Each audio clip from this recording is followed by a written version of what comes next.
축구 실력은 워낙 뭐 인정을 받았었으니까. 그런데 대학교를 진학하려다가 실업팀으로 간 거로 제가 알고 있거든요. 무슨 특별한 이유가 있으셨어요? 예.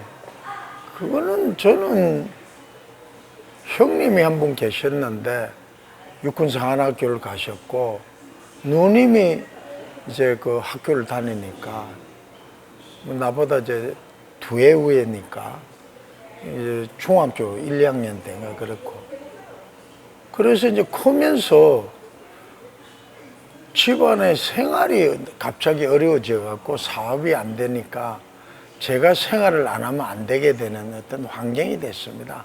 그래서 대학보다는 가족을 지키기 위해서 저는 생활인으로 돌아간 거죠. 그래서 제일모직을 입사한 겁니다. 이야, 소년가장 출신이시네, 가만히 보니까. 아, 그런데 그 형은 대학을 어느 대학에서 스카우트 교섭에 들어왔어요? 그때는 연고대가 있었는데 연대가 먼저 김지성 씨가 대표선수 생활을 하셨고 아주 연세대학을 위해서 많은 업적을 남긴 분이거든요. 그건 나중에 알았지만 그분이 대표선수 생활을 한 거는 알고 있습니다. 그래서 연대를 가고 싶어 했는데 도저히 생활 때문에 안 되니 그래서 선택을 그렇게 하고 지금도 그분에 대한 마음은 변하지 않고 있습니다. 만일에 내가 대학을 간다면 연대를 가야 되지 않느냐 그런 생각을 갖고 있습니다. 알카포네라는 그 별명 갖고 예, 계셨던 예, 예. 그 원로 선배시죠? 예, 예, 아, 예. 저 후회 안 하세요?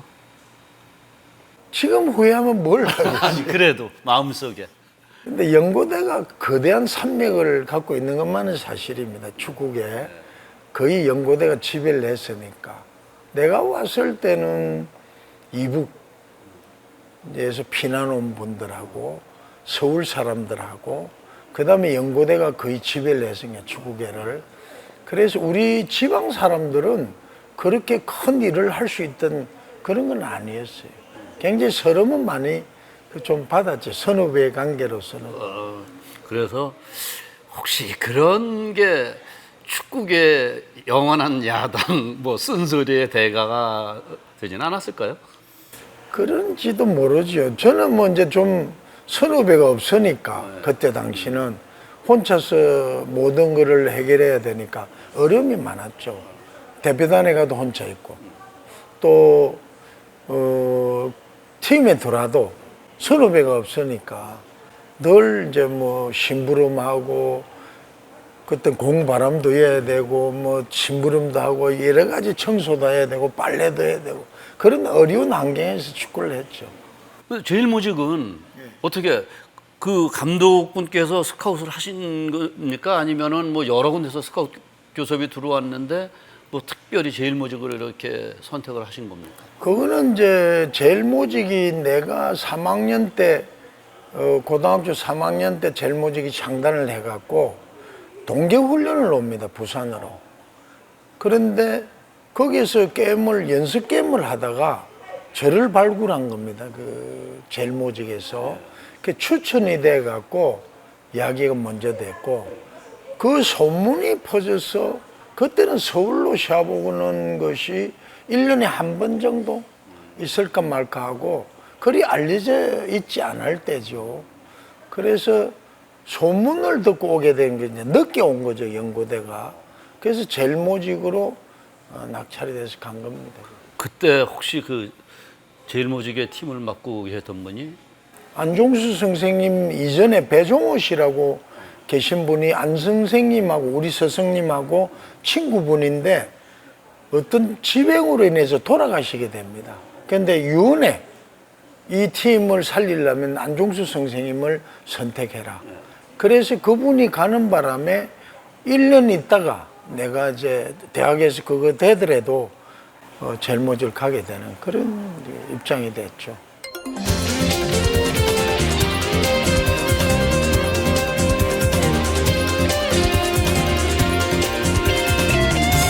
그러면은 축구 인생의 제일 그 은인처럼 느껴지고 기억에 남는 분이 그러면은 안종수 선생님이세요? 그럼요. 그분은 평생 뭐 저는 지금까지도 변함없이 그분을 존경하는 이유는 인격을 많이 갖춘 사람이고 우리를 참 열심히 가르쳐서 많은 희생을 하신 분이죠. 그래서 그분은 잊지 못하고 지금 현재 동네 고등학교 그 학교에다가 흉상을 하나 세우고 모교에다가 많은 선수를 배출해 줬기 때문에 그 기별로 100년이 넘었거든요. 동네 고등학교가 지금. 그래서 흉상을 하나 만들어서 마지막 내가 축구계를 떠날 때 그분을 모셔놓고 가는 그게 지금 진행되고 있는 중입니다.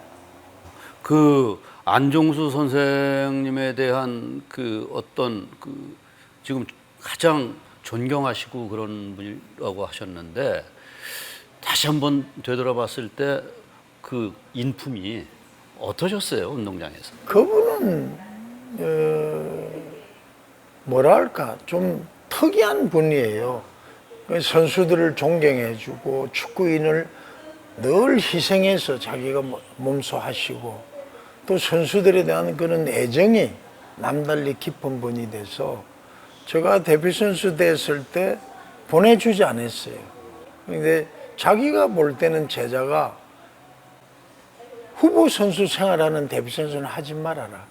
그래서 안 보내시고 해서 제가 1년 반 동안 데뷔 선수 생활을 안 했어요.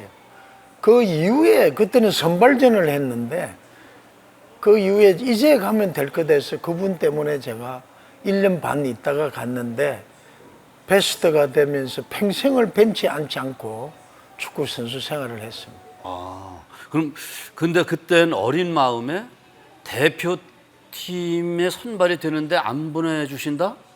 이게 뭐야? 뭐 이러면서 좀 섭섭한 마음. 섭섭한 마음이 있었죠. 있었는데 후보되면 선수가 돌아왔을 때 훨씬 더 팀에서 게임을 못하니 더 많이 배워서 가라는 뜻이었던 것 같아요. 그러면은 대표팀 생활을 꽤 오래 하신 거 아닙니까? 예, 저는 데뷔선 생활을 건 10년 정도 했는데 한 번도 벤치에 앉아본 적은 없어요. 계속 경기를 했고 유럽 갔을 때 23게임을 했는데 석 달 동안 한 번도 안 빠지고 게임을 다 했어요. 아, 그 기록이 기네스북에 그거는 그때 당시는 우리가 환경이 굉장히 어렵고 힘들었기 때문에 뭐 기록보다는 강행군을 하는 그런데 또 북한을 이겨야 된다는 그런 집념이 많았고 그거로 인해서 지금 많은 축구가 발전한 것만은 사실입니다. 대표팀에 언제 선발되신 거예요? 65년도에 제가 됐죠. 그래서 대표팀 은퇴는 73년 동안 4년도에 그만뒀죠. 본인이 스스로 예, 은퇴하신 거예요? 예, 은퇴했어요. 왜 스스로 물러나셨어요? 저는 데뷔 선수 될 때 2급 배우가 되는 거는 싫었다고 그랬어요.